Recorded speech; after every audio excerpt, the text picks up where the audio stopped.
All right, and now let's dig into these guitars. The moment you all been waiting for. Maker of metal, or whatever. What is this damn genre? I hate these titles. Okay, let's kind of go through my tracks real quick so we know what's going on. Guitar number 1. We have 4 guitars that are important in this chorus here we're focusing on. Let's look at him. I went ahead and panned him a little bit.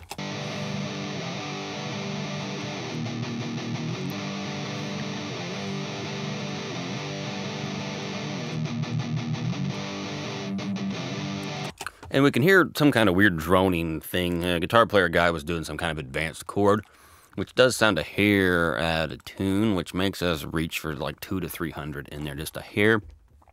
I guess we can go ahead and do that now, just real subtly. Even though I'm worried about the big picture, really, let's just kind of take care of that really bitty issue.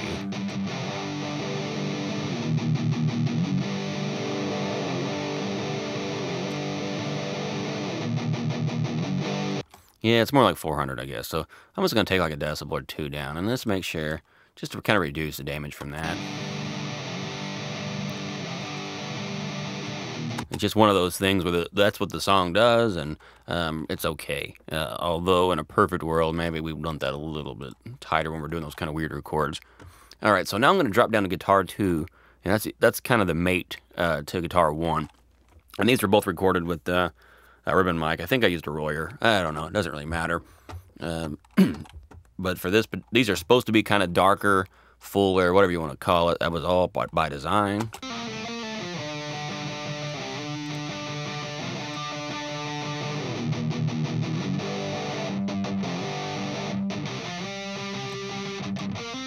And same thing, I'm just going to pull a little of that. This was a little bit higher for some reason.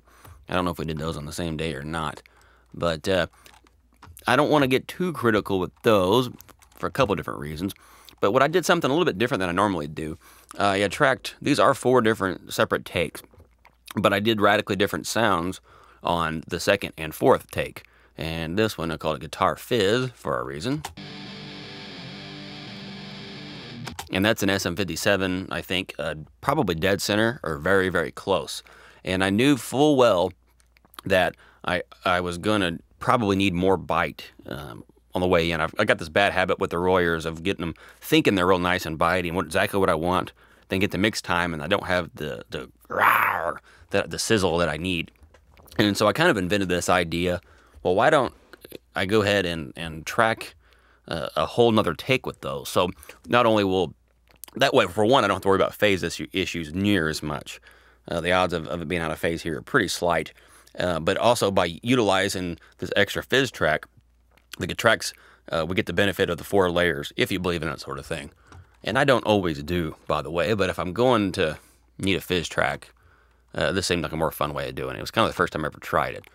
So let's listen to that by itself.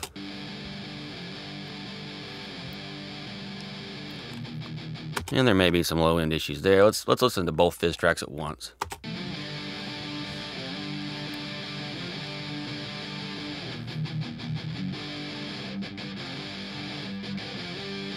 Okay, I can live with that for now. And let's put all 4 of them together and see where we are.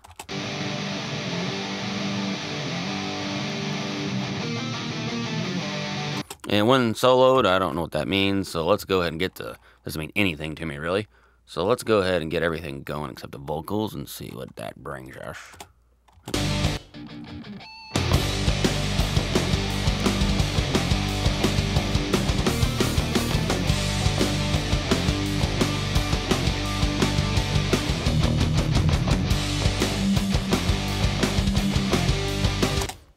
Okay, the very, very first thing that jumps out at me, whenever we pulled up the bass tone originally, I heard a lot of that, like, kind of gargling sound, I guess. And I knew it was in there, but I didn't make a big deal about it. I didn't care. And I think this is a big step, at least I didn't care at the time. I made a mental note of it to kind of pay attention to that. When I'm mixing, I'll start with, you have to start somewhere, and the odds of getting that absolutely perfect in a way that will fit in everywhere else is pretty slim.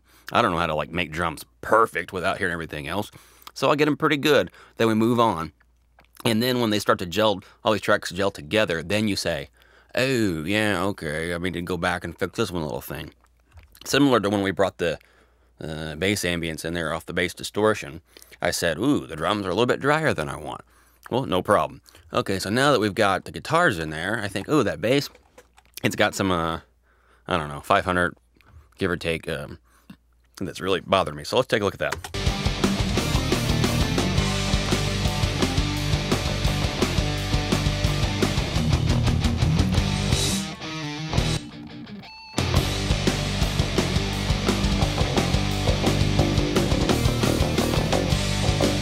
Yeah, it's right there, about 500. Man, I'm good.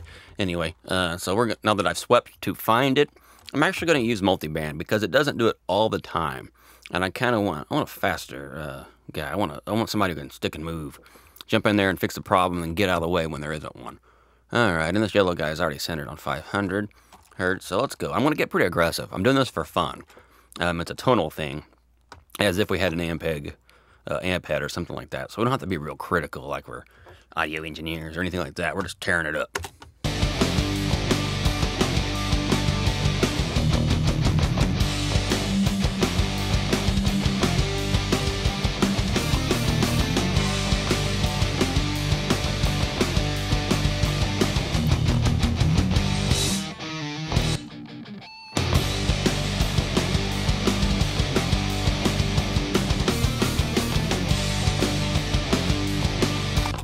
And take a listen to that before and after. And there's still stuff in there, but I'm not critical yet. I mean, I'm just kind of working my way there, and I'll probably wait till vocals are on before I decide what I think of this bass stuff. But in the meantime, I know it's contained without the bass really hurting any. The bass still feels good, and it blends with the guitar better, and blends with the drums better. So let's listen before.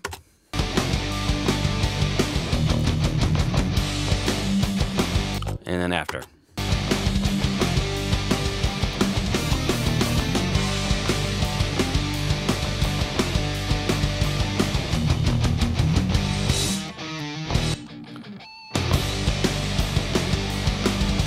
And we're not totally killing them, but just enough to kind of keep them more in line, less clean.